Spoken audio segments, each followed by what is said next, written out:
Today we discuss Ilhan Omar's tragic removal from the Foreign Affairs Committee. A trans woman, meaning man, claims that he is more of a real woman than an actual woman. British Columbia becomes the first province in Canada to decriminalize fentanyl, cocaine, other hard drugs, and what that implies for Americans. Biden calls for more unity about a week after he called Republicans fiscally demented. Ron DeSantis is as active as ever. This is Anthony Pratt, and this is Sanity with Anthony.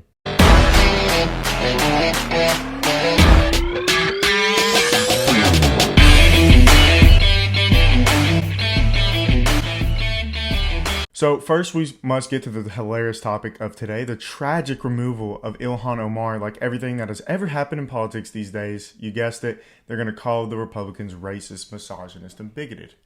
So let's first watch the video where McCarthy says why she's being booted. Now, when it comes to Congresswoman Omar, based upon what she had said, the anti-Semitic comments, it's all about the Benjamins. The military in America is equal to Hamas and the Taliban. On 9/11, something happened that day. Even the former Democratic chair of the committee believed her comments were wrong.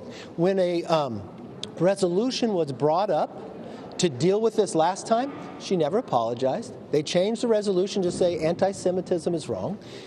We're not removing her from other committees. We just do not believe when it comes to foreign affairs, especially the responsibility of that position around the world with the comments that you make. She shouldn't serve there. But this is what if it was tit for tat, we would have picked people, took them off all committees and said nothing about it. We don't believe in that. I just had a conversation with the minority leader, Hakeem Jeffries. What I asked him to do was to select a couple members, along with himself and mine, and I have a couple members, and one's going to be Nancy Mace to help, and Ken Buck and some others. And I think what we should do is put into the rules. There is a code of conduct here, but I don't know the definition exactly what all that's going to mean. I think that should be clear. So if there is a concern, it's not tit for tat, but I think in moving forward, every single member of Congress has a responsibility to how they carry themselves. Let me finish the question. And it's responsible upon us to let them know what that is, and then what is the due process in a bipartisan way that we can deal with it. So I'm going to put a group of Democrats that Hakeem will select and a group of Republicans, and we'll work to come and clarify the rules and pass something for not only this Congress, but future Congresses as well. All right. In this next video, AOC goes on this wild rant. It is just wow. Now, yesterday we looked at a very nice, good speech by Pierre Poilievre. Why are we talking about Canada so much lately? But yeah, she's trying to be like that. She's trying to be all. She just we'll watch the video. Yes. All right, the gentlewoman is recognized for 1 minute. Thank you. Now, as a fellow New Yorker, I think one of the things that we should talk about here is also one of the disgusting legacies after 9/11 has been the targeting and racism against Muslim Americans throughout the United States of America. And this is an extension of that legacy. Consistency, there is nothing consistent with the Republican Party's continued attack except for the racism and incitement of violence against women of color in this body. I had a member of the Republican caucus threaten my life, and you all and the Republican caucus rewarded him with one of the most prestigious committee assignments in this Congress. Don't tell me this is about consistency. Don't tell me that this is about a condemnation of anti-Semitic remarks when you have a member of the Republican caucus who has talked about Jewish space lasers and an entire amount of tropes, and also elevated her to some of the highest committee assignments in this body. This is about targeting women of color in the United States of America. Don't tell me, because I didn't get a single apology Time has expired. when my life was threatened. Thank you.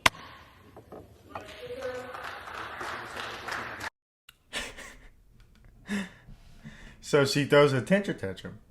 That was great. That was hilarious. Whoa, whoa, whoa, whoa. That's basic tantrum things. I can understand your voice getting a little elevated if you're feeling a little emotional that day, but that was especially tantrumy.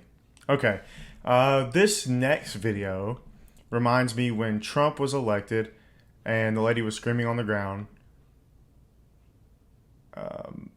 So, yeah, let's watch that. Is on adoption of the resolution. Those in favor say aye. Aye. Those in favor say no.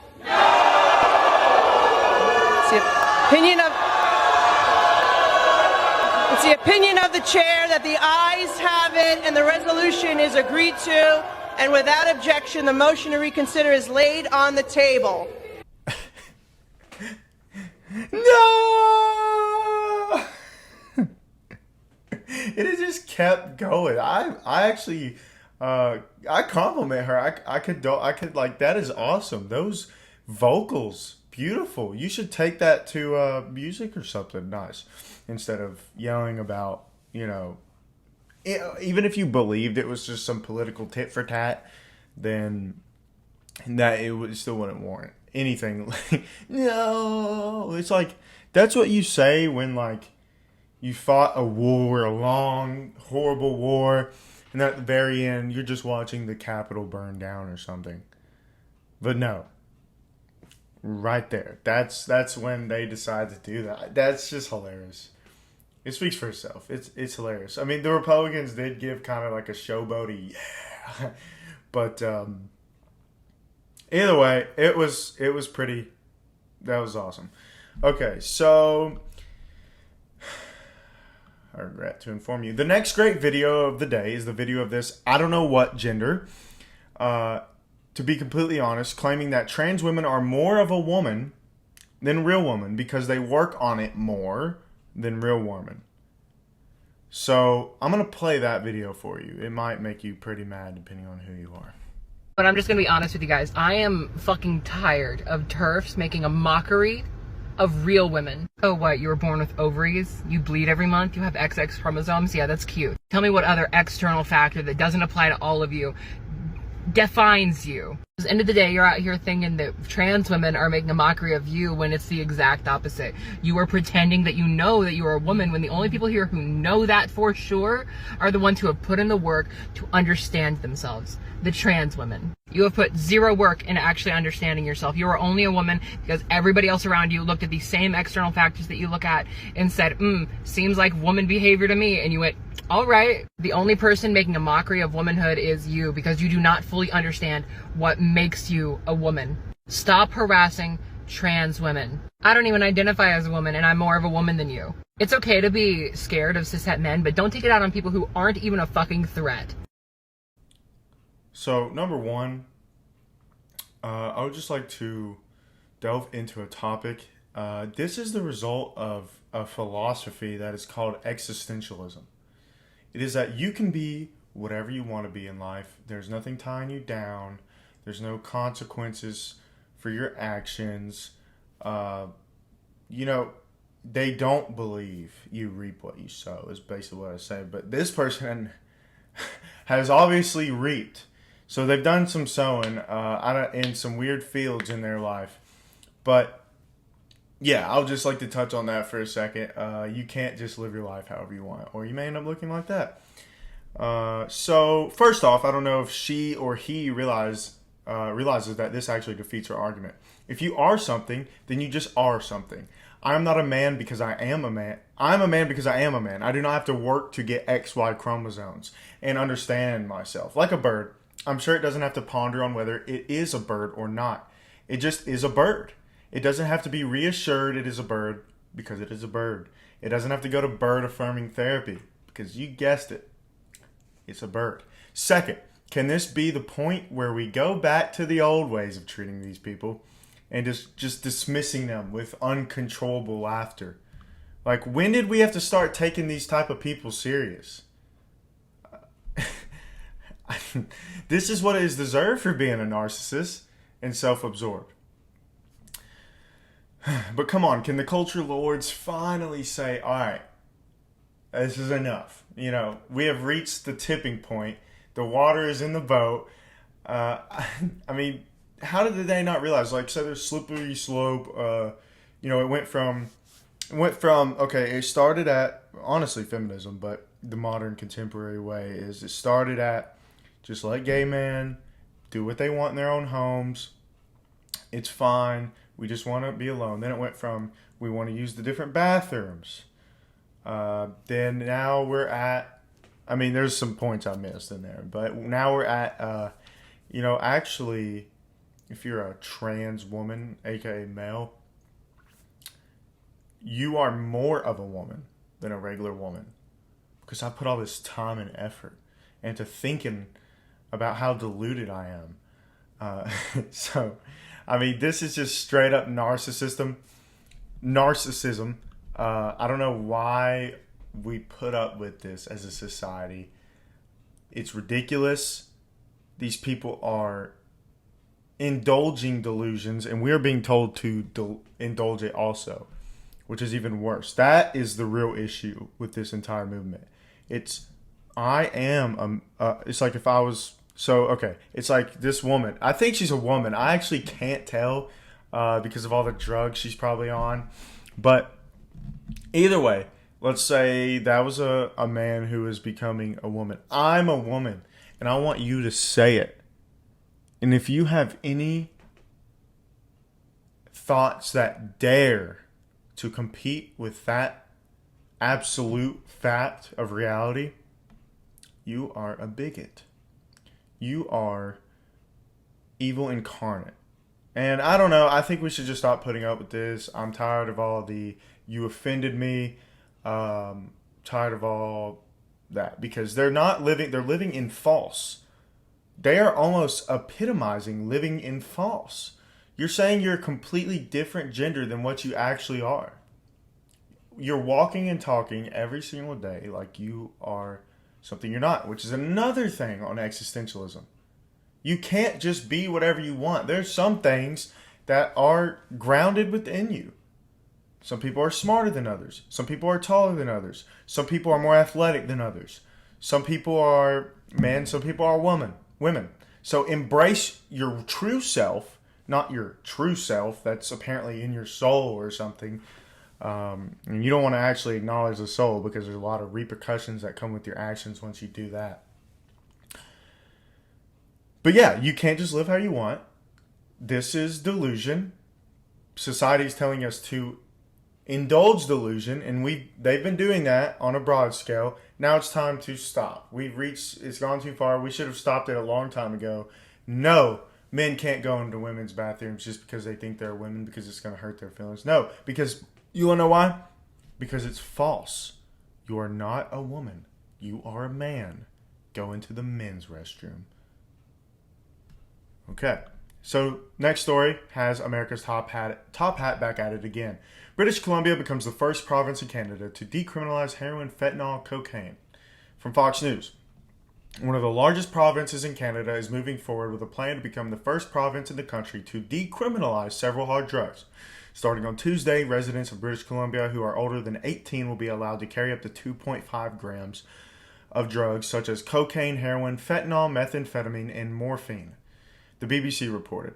British Columbia was granted permission by the government to try out the plan for 3 years, when the drugs will still be illegal, but those carrying less than 2.5 grams will not be arrested, charged, or have the drugs confiscated.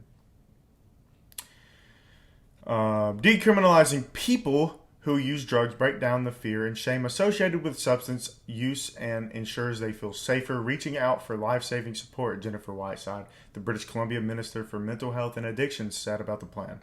Carolyn Bennett, Canada's Federal Minister of Mental Health and Addictions, said the move is a monumental shift in drug policy that favors fostering trusting and supportive relationships in health and social services over further criminalization. Advocates for the plan hope it will address a spike in overdose deaths, which have left 10,000 people dead in British Columbia since 2016, when the country declared drug-related deaths a public health emergency, CBC reported. I mean, this has got to be the most ridiculous governance I have seen in a while. Let me just repeat one phrase. I want to focus in on decriminalizing people who use drugs. Use drugs breaks down the fear and shame associated with substance use and ensures they feel safer reaching out for life-saving support. Number one, they use this language like criminalizing people or decriminalizing people, which is just pandering liberal blabber. It is decriminalizing actions or criminalizing actions. The drug has not become a part of the person or a part of you or something. Like, something you did was wrong, and you will reap the punishment for what you did. Advocates want people to stop feeling shame. Is it for unshameful behavior or is it for shameful behavior? I think we should institute more shameful feelings of drug use because it is bad. It is not wrong to shame someone for something bad that person has done. However, if we strip the shame off doing something shameful, which is what they are advocating for, then you almost incentivize the behavior. Because the drugs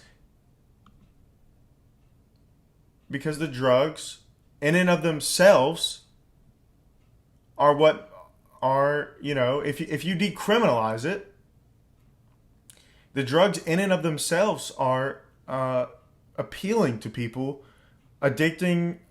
They will bring you to them. Like, you will go to the drug. Like, people will go and take drugs, even if it's illegal. So I can only imagine decriminalizing it. Like, go about your day, sir. Keep snorting that cocaine and smoking that fentanyl. Like there's a guy in a parking lot with kids drawing chalk on the driveway or something. He's just snorting cocaine off the hood of his truck or something, and then the police officer walks up like, whoa. He's like, it's under 2.5 grams. Weigh it. I promise. Oh, go about your day, sir. Go keep smoking that fentanyl and snorting that cocaine.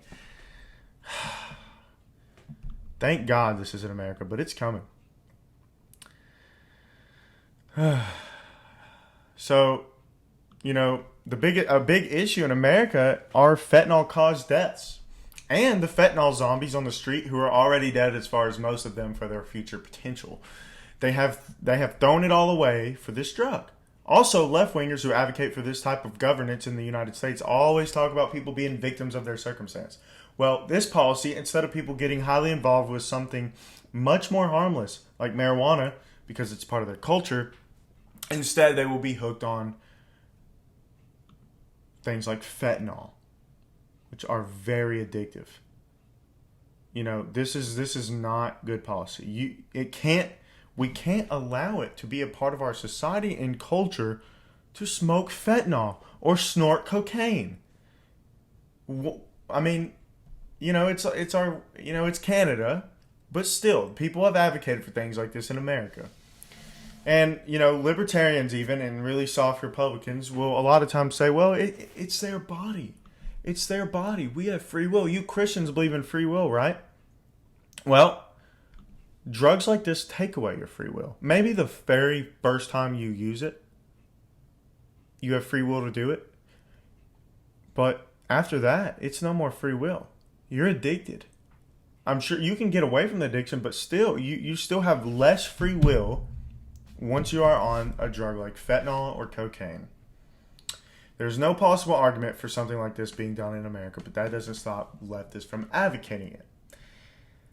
In Canada right now, and what they are trying to do in America is legislate degeneracy. This is absurd. Why even, okay, let's say even marijuana. Let's go to the marijuana argument for a minute here. It's safe or whatever.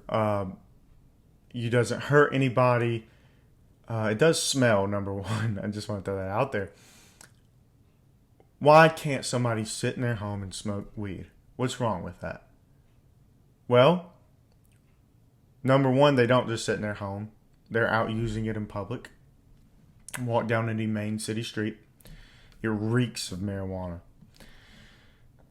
So, we all are forced to live in society. Would you agree? Yes. We are all forced to live in society. Now, you can stay at home, but that's not how humans are meant to live.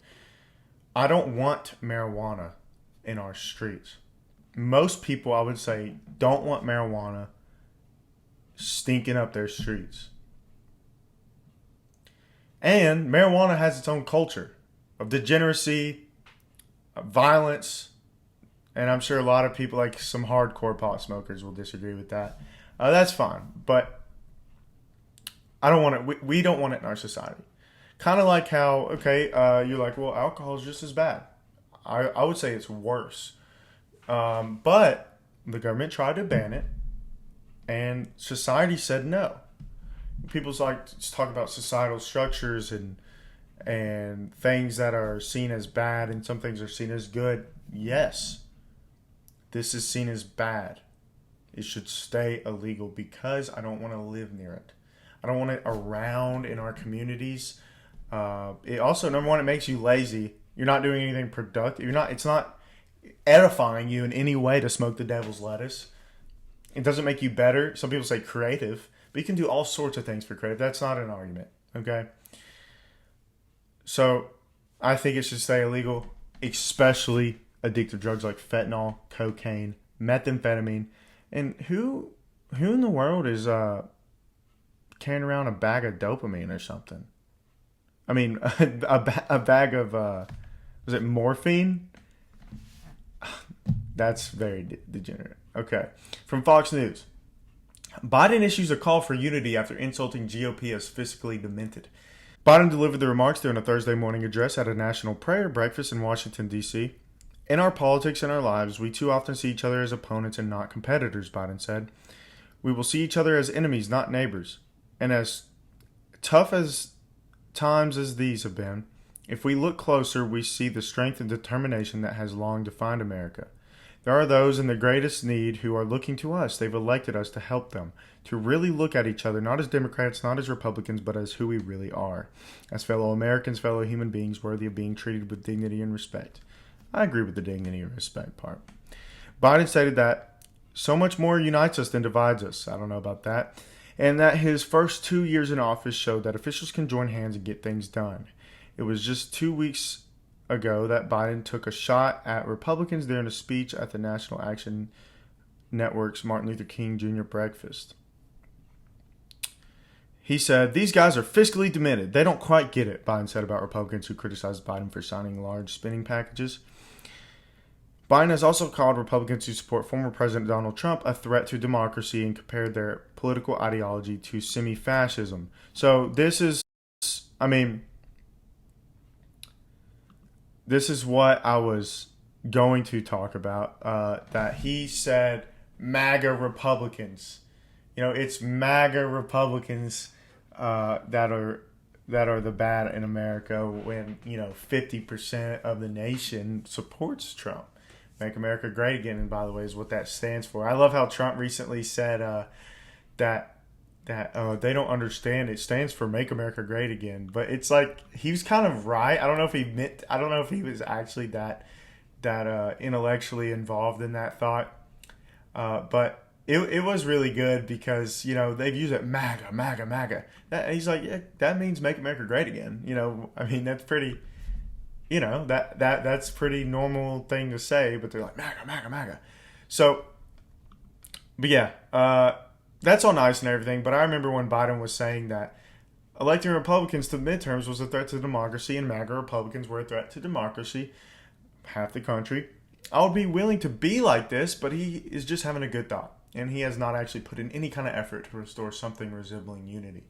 He has actually been quite divisive. So next to an actually good leader, Ron DeSantis just manifested the perfect balance between conservative thought and action, with liberal thought and action. Let's first watch this video on Ron DeSantis contrasting his state's debt with the national debt. Our state debt is one of the lowest state debts in the entire country per capita. They did a thing where like $20 billion in debt. Our economy's over $1 trillion. So it ends up being a debt to GDP ratio about 1.5%. Contrast that with the federal government. The debt is bigger than the overall national economy, and the debt to GDP ratio is like 130%. And so Florida, you couldn't have a more polar opposite fiscal situation. And so we're proud of that. At the same time, we want to keep going. So we're going to launch a debt reduction program. We're going to seed it with $400 million. This will be able to retire debt ahead of schedule and continue to make sure that the people of Florida are in good shape. If you count the per capita tax burden or per capita debt burden in Florida, I think for each citizen of Florida, it'd be about $767. Contrast that to the federal government. If you took each individual American and said, what is their share of the national debt? It's over $90,000 per American. And so, again, a radical difference. So we're going to do this debt reduction. We think it's going to be very important. We also are going to do something which I don't think any other state has done. We're going to create and we're going to seed with $1 billion a new state investment fund. So this is basically taking surplus that we have and said, okay, instead of it just sitting there, why don't we put it to good use? It'll be, in terms of tapping into it, it'll be below the budget stabilization fund. So you'd have to exhaust the BSF before you could even get to this. I don't foresee that being necessary, but nevertheless, that would be the priority. So it's $1 billion into the fund. It'll be invested by the State Board of Administration. The first 3% of the returns go back into the fund so they can continue to build the fund. The next 2.5% on top of that will go to the debt reduction program. And so we've put money for that. Then this will continue to feed money into that if they have positive returns. And everything above that 2.5% will go to general revenue. So I think this makes a lot of sense. I think it's something that is putting the money to good use, and we're going to continue to lead on fiscal responsibility and making sure that our state is not drowning in debt. Some of these states have massive, massive debt. Some of them have deficits, even though they got a lot of money from Uncle Sam over the last few years, still running big deficits. And so Florida, we're built to succeed now and deep into the future, and I think these debt policies are going to be very, very, very positive. So you get your conservative thought, you get your conservative action. Conservative philosophy being put into action in Florida, and he's going to pay off the debt. So now let's go to this tweet. Tweet reads, today we are awarding $144 million in broadband grants to 58 projects in 41 counties across the state. These projects will help rural areas that have limited internet access gain connectivity so communities can be successful and attract business. So they also had I watched I watched some of the speech, and they also had a teacher on. This is not only going to help with education, which is the driving force for lifting others out of poverty, which is old school Republican thought, by the way. This is an investment to then make Florida even more profitable. This is a good example of the government acting good. These are the days that make me, and I'm sure others, want to hop on the DeSantis bandwagon now. So, I mean, that was just beautiful. That's why I went, it's beautiful. You know, conservative thought. Let's pay off our debt. Let's find a way to cut government spending and put it into paying off the debt. Number two, he's doing liberal action. Liberal thought, which is not always bad, guys. Don't be ideologues here. So he put out government infrastructure through internet. I don't know if we're calling that infrastructure now. And this internet will provide for low-income people, a lot of minorities, which will then help them educate themselves, because when they go home, the teacher was discussing it, like when you go home, some people don't have internet, so they can't do the assignments, but everything's done on the internet nowadays, so people need to be brought up to speed. You know, it's not wrong to have some liberal thought on that people do need education. In every state, no matter how conservative, you have a public school system. And now the public school system extends to home with the internet for education. So that is something I can get on board with all day long. I remember I heard Biden talking about it, putting internet everywhere. Well, it's not that wrong, but it'd be nice if the states did it like DeSantis. But yeah, so he balanced those two, you know, just working beautifully together. You know, these are the days that make me want to hop on that bandwagon. All right, I'm Anthony Pratt, and this is Sanity with Anthony. God bless.